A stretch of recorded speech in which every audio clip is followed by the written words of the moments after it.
You're listening to Relationships and Chill, the podcast for singles and couples about how to find and cultivate the relationship you've always dreamed of, based on trust and honest communication. Why waste your time going through the typical dating obstacle course, only to end up with drama, jealousy, and heartbreak, when you can find the love of your life and live happily ever after? So sit back, chill, and get ready to make relationships great again.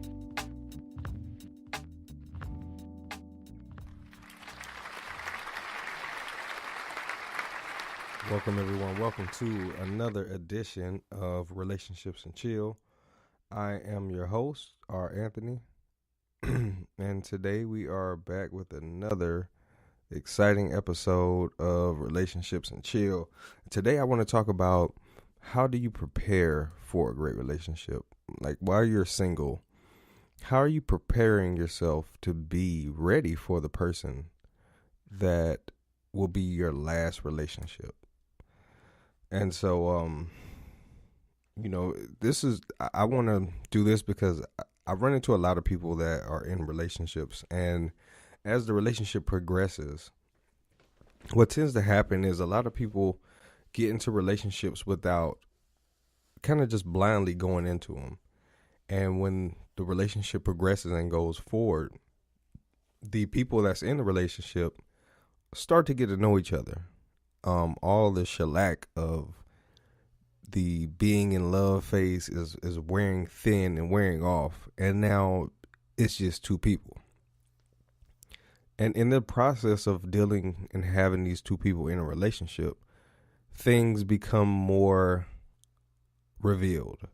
So who you really are becomes more and more revealed. And at certain points in the relationship, the people that's in the relationship don't want to be in the relationship because now the idea of the person that they initially started off with, the feeling attached to that person has basically shed. So what they're left with is really, honestly, it's the real relationship. And let me turn my music on. I need some background music, but I'm not gonna forget that thought. So anyway, I need something just to, you know what I mean, just to help me flow through. Let me make sure it's low enough too. It might be too loud. There we go. All right, so it's two people that come to this point in the relationship, and they're just there, and they're like, who are you and who am I? I've invested this much time in basically a lie or a facade of the person that I thought you were. And me and my wife was talking about this earlier.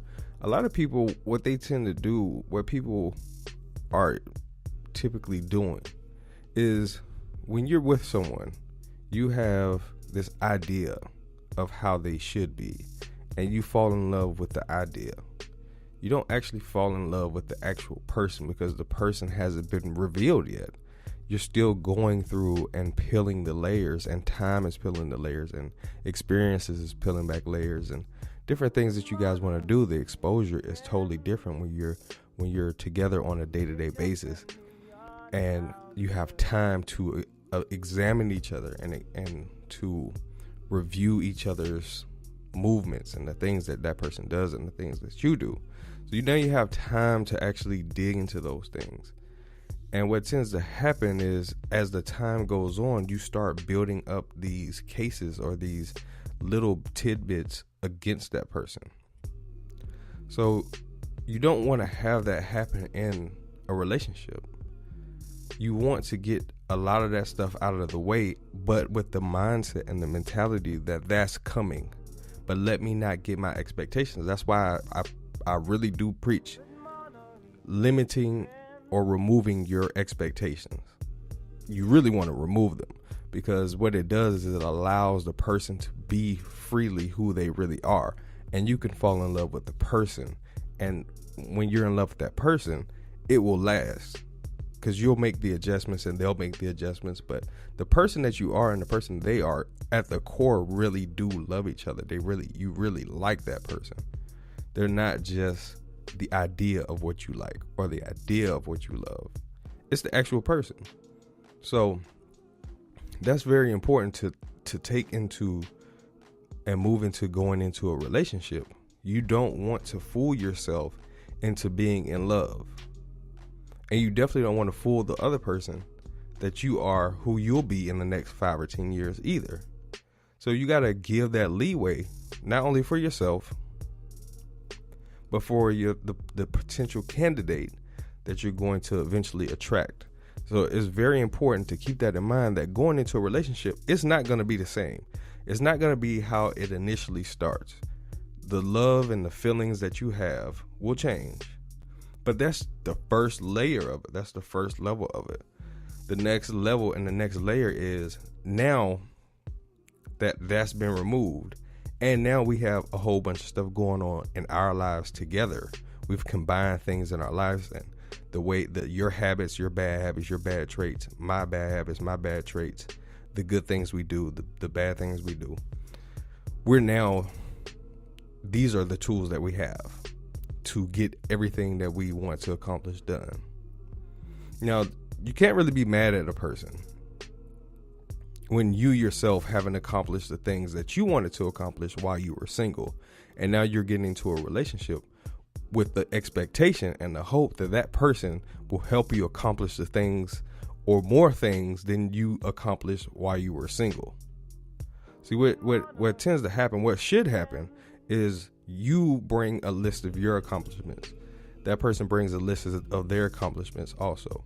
You guys come together, see what each other has done, and you work with each other to grow each other to accomplish individual things, but collectively.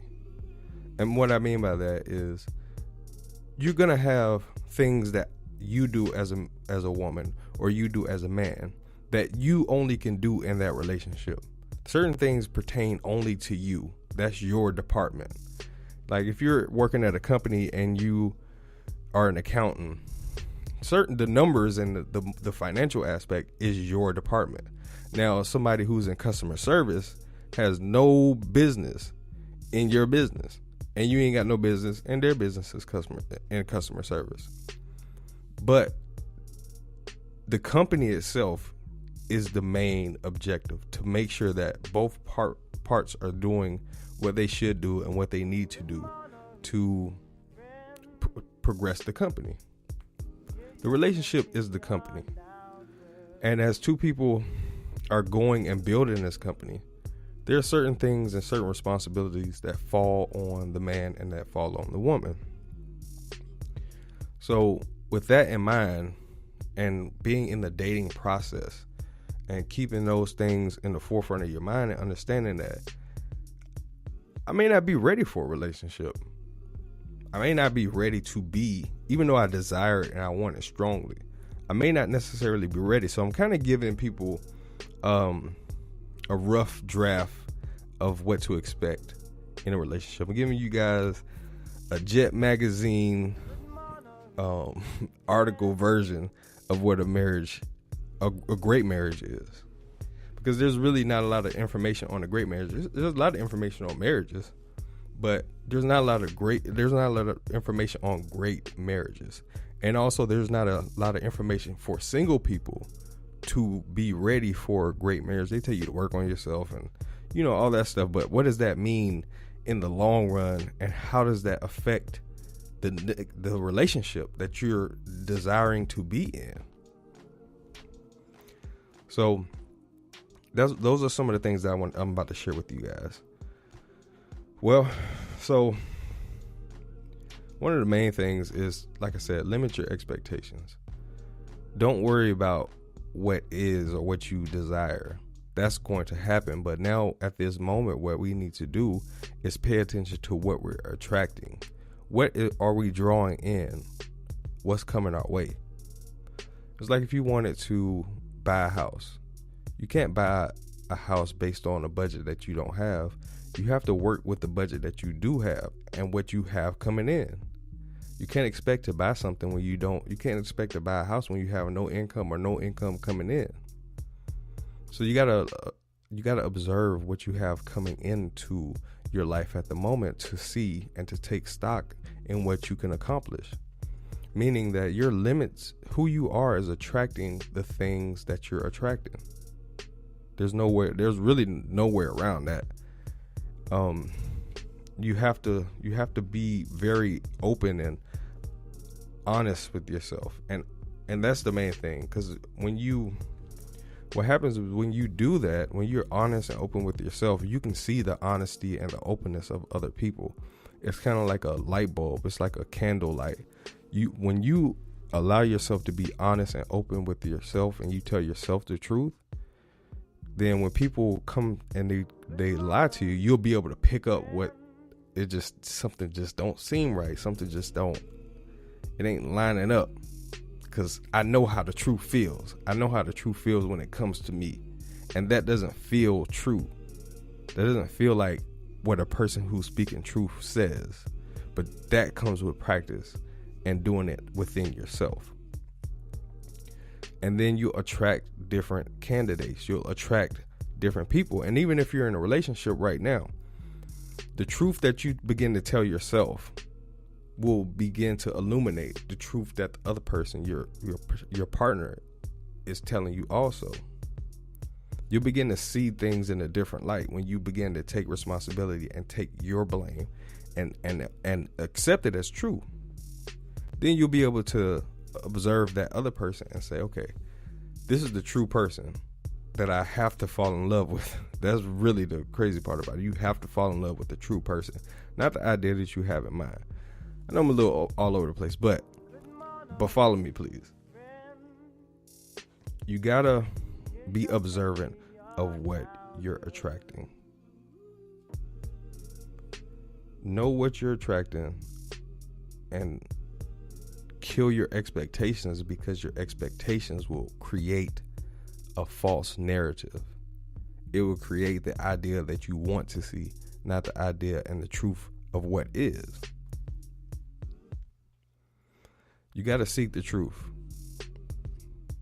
One way, regardless, you have to seek the truth from yourself, and you have to seek the truth from others. And the truth has a way of revealing itself. It's a trail, but it's also an observation in terms of a pattern.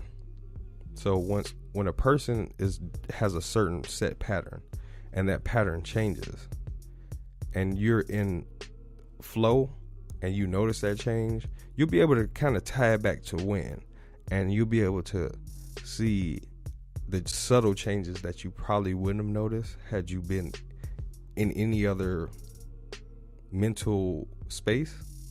But when you're in an open mental space and you're in a state of seeking the truth and living by the truth, then the truth is what makes you free. It makes you free not only just from the lies that you've created, but it makes you free to actually see things the way they are, and to love people and to love things the way they actually are. So it makes you free. It makes you free to actually love, because you're loving from a genuine place, meaning that you can love your own idea, but it may not be true. Or you can love from a true place, even though it's not your own idea. So your own ideas will create your reality that makes you fall in love with your own idea, but it's not true. And so you become trapped. You become ensnared. You become imprisoned by your own ideas, which pretty much equals a lie. Now, once you get out of your own ideas and seek truth, that truth makes you free to actually really genuinely love someone the way that they need to be loved, not the way you think they should be loved. That's the difference.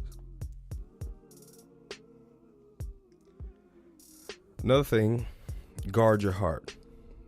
Why do you need to guard your heart? And I don't mean your feelings and your emotions. That's part of it, because it is attached to your heart. But when I say guard your heart, I mean guard what comes in, guard your thoughts, guard the center of the reason why you do things. The reason why you do things comes and flows from the heart. It is the motive or the motivation behind what we do. When you are being presented with information, especially the current type of information, like Real Housewives and different shows and different music and different love songs or whatever, just different stuff that you don't think about. It just kind of enters into your mind. You don't really think about what they're saying or what they're doing.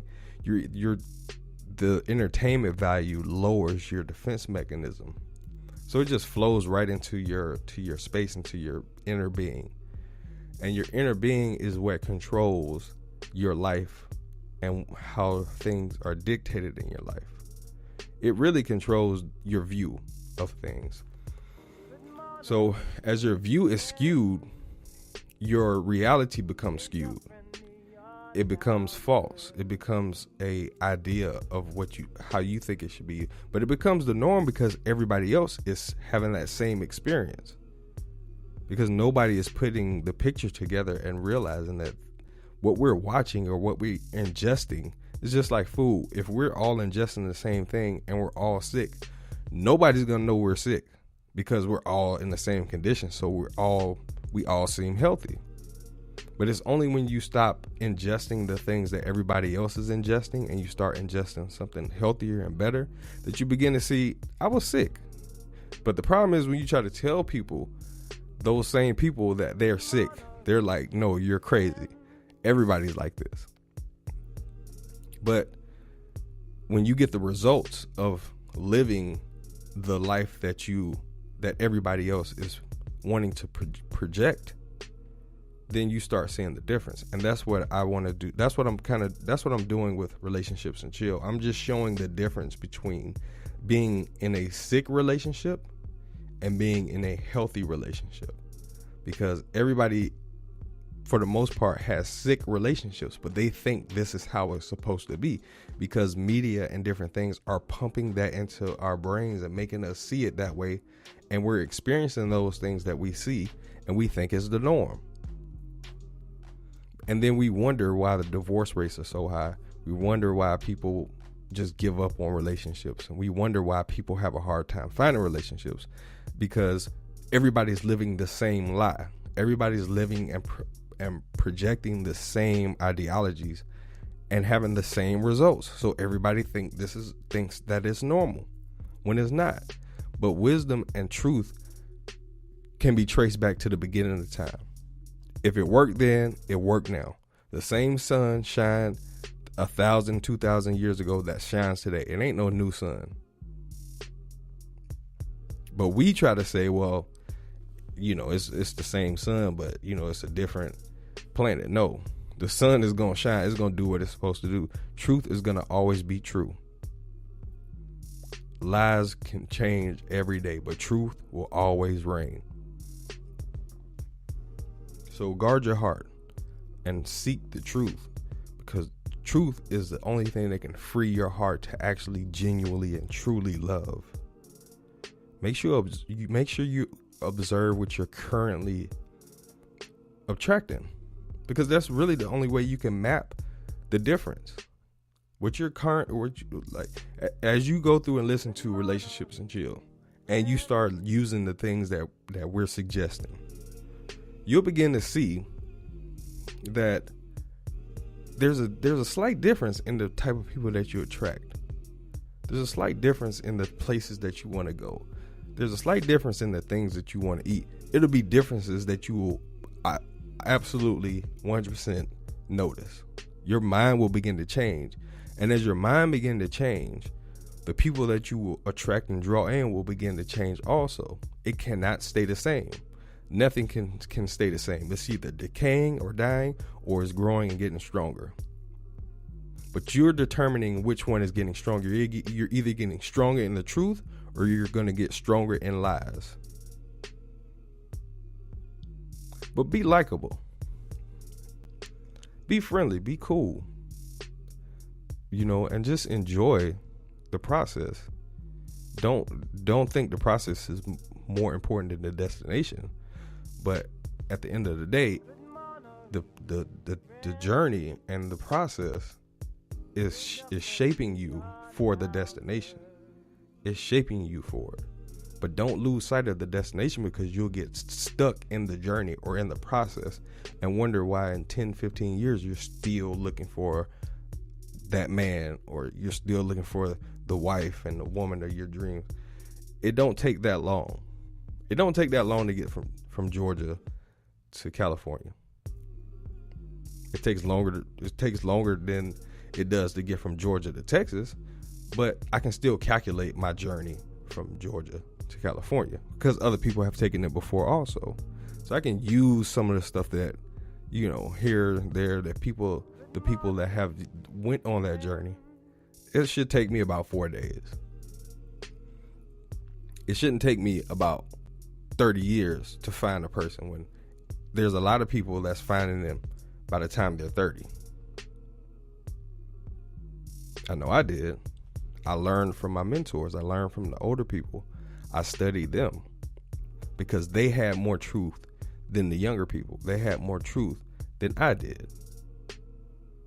And this podcast is designed for that. I have the results that I want, and I just want to share those with people so that they can get the results that they want. But I'm only going to do it with truth. I'm not going to paint a pretty picture for you. I'm not going to make it what it's not. I'm only going to give you the truth.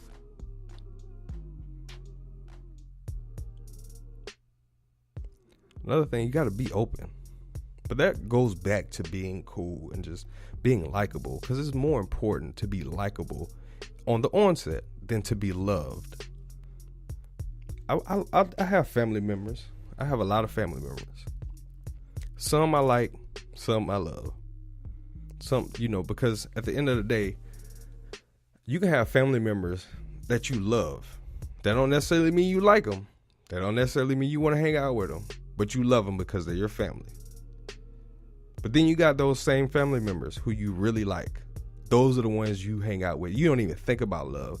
You like them so much that it transitions past love, in the sense that it's not about my love for you. It's about us connecting on a day-to-day basis, because it changes and we're still connected even through the change. I like you. That has more weight, especially in the beginning, than love. Because you can love somebody and still do a lot of stuff to them. You can like somebody and still, but you won't do as much to them, especially if you like their company and you like the way they are towards you, and they're genuinely liking you, and they're genuinely being themselves, and you're genuinely being yourself, and you're genuinely being liked by them. That feeling is stronger sometimes than love. Because you can love, a lot of people love people and they do horrible things to them. But when you have that that happiness that comes with that now of course there's more depth to it. But I'm just speaking on the more general basis of what people deem to be love. Because a lot of people will seek love and want to be in a relationship to be loved. But it's really more important to be liked. Because you can love somebody and put them in the back burner and not include them into your life. So you want somebody to be included into your life, but you joyfully or happily include them into your life when you like them, not necessarily when you love them. So I say, be likable. Be a person that you want to be around. Be the type of person that you like to, but also go to places that are full of people that you like, because that makes the process a whole lot easier when you're around and you're doing things with people that you actually like doing those things with. You'll meet people that you can actually find that connection with, because now you guys are in a place where you guys both like something, and that of that thing brings that connection. And that's important. Be in a place of being likable, but in a genuine place. So go to places that you actually like. You don't have to go to the club or bar or whatever, because that's a different type of like. In the sense that going out and having a drink and doing all that stuff is a pointless like. It doesn't progress you in any way. You can go home and listen to that same music and drink that same alcohol at home. You're going out and spending money that you don't really have to spend to get the same pleasure that you would have got at home. That's not what I'm talking about. I'm talking about going to places, going to festivals and going to art museums and going to, traveling different places in the world and seeing different things that you like. And those things bring those moments, because you can't get that at home. You can get it on the Discovery Channel, but it's nothing like breathing air in a museum with a lot of old paintings. It's just a feeling. It's nothing like going to Barnes and Noble and just sitting around drinking coffee, finding a new book to read. That's a great feeling.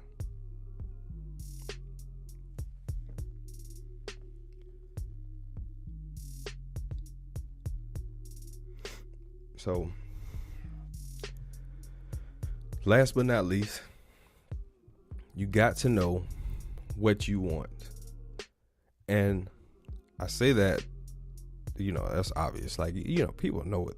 People say they know what they want. And it seems to be very obvious. Like, okay, yeah, I know what I want. Well, the problem with that is a lot of people say they know what they want. But when you start talking to them and you start seeing and you start asking questions, you see that they're saying what they don't want. It's like an anti-want. They anti don't want something. In the sense that you ask them, what are you looking for? Then the first thing they say is, I don't really know. I'll know when it happens. That's usually the first thing they say. Okay, so then already we got a problem. You don't even know what you're looking for. All right, so you can't have expectations if you don't know. That's first and foremost. But then as I dig deeper and I start asking more questions, they begin to tell me, well, I don't want this. I don't want that. I don't want a person that lies. I don't want a person that cheats. I don't want a person that works all the time. I don't want a person that I can't have fun with. I don't want a person that I can't do whatever. They come up with all these things that they don't want. But they're perpetually either adding to that list of don't wants, meaning they're constantly attracting new don't wants, or they're constantly attracting the same don't wants, but in a different version, because they don't know what they actually want. And it's a small change, and I'll tell you how to make that small change. The small change that you need to make is by just saying what you actually want. So, for instance, if you don't want somebody that doesn't want to spend time with you, you have to want somebody that makes you a priority and that wants to spend time with you. But then, so hold right there. But then you have to ask yourself this question: who do I have to be to make somebody want to spend time with me?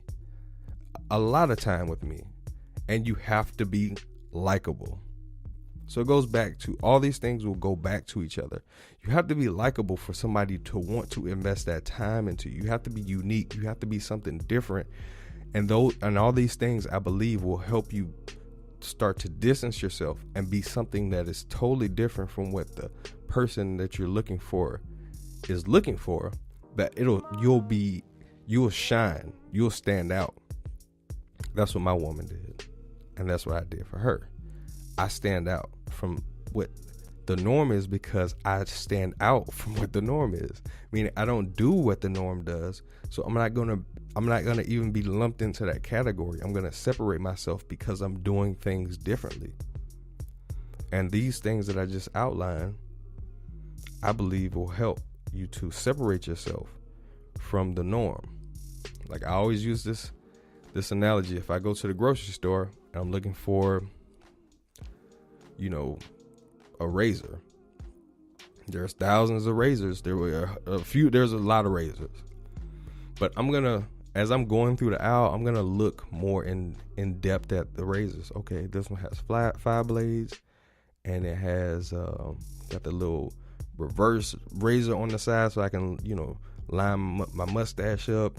and it has all these different bells and whistles, whereas this one only has 3 blades and that one has 3 blades, but it's, so you start going through, and what makes it stand out is what the details is. It's not just the packaging and it looks good, but when a man, especially for a man, because I'm speaking as a man, when a man starts going through the details of who you are, he's going to start to notice that, okay, it's a pretty package, but what about the details? What does this do different from all the other razors that's out there on the market? So I think if you start doing these things, you'll start to see a difference. But you got to know what you want. And then from knowing what you want, not what you don't want, you have to start the process of knowing who you have to become to attract that thing that you want, or those things that you want. So on the list of things that you want, you go through and you figure out, how do I become likable? How do I become someone that someone trusts? How do I become somebody valuable that can assist, that can help, and that can facilitate and help somebody grow to become better? Because what you give, you will receive back. Who you are is what you will attract. So if you're giving these things out, a person will come in and they will do the same thing that you want done for you if you're doing it. Now, you're going to do it your own special way. That person's going to do it their own special way. But at the end of the day, you're going to attract what you are, but you have to be observant. This is why being observant is so important, because then you'll be able to see how that person is giving to you. And you do that, like I said, by just being observant, limiting your expectations or killing your expectations, being open, seeking truth, living by the truth, being likable, and guarding your heart, because your heart will blind you to a lot of things. Observe what you attract, or observe what you're bringing in. This is important, because then when you get into a relationship, you'll be able to observe how that person is adding value to your life. And it's subtle. It's real subtle, and it's real small. Just like observing who you attract is subtle. It's not just they come out and just tell you I'm a liar, I'm a thief, and I do all these things. No, it's subtle. You start to pick up little signs. But by then, it's kind of too late, because you're already in love with that person. So you want to start doing that early as possible. But in a great relationship, the same rules apply. You begin to notice how that person becomes valuable to your life, the little things that they do, and how if they're not doing those little things and you instruct them or try to help them, they'll be receptive and they'll do those things, and then the relationship gets better because they don't take offense to it. They know you have the best interest for them, and you're watching all the signs, you're watching all the things they're doing, and then you're actually congratulating them as opposed to condemning them and beating them down. These are the things that make you ready and make a great relationship. These are some of the key ingredients to making a relationship great, and a relationship that lasts, so that you can be ready for the last relationship you'll ever be in. That's been today's show. For more information, go ahead and like, subscribe, give us your feedback. You can catch us on YouTube, and if you go on my Instagram, you'll be able to see the link tree where you can go and download the different things that's on Instagram, at Relationships and Chill. My personal Instagram is at Coach_R Anthony. Relationships and Chill TV on YouTube. I almost forgot. But Relationships and Chill TV on YouTube, Facebook, Relationships and Chill. And that's been today's episode. And for more information, I'll be giving more of these types of solo ones that I like to give little tips or whatnot. But that's been today's episode. R. Anthony, catch us on the next one, and I'm out. Peace.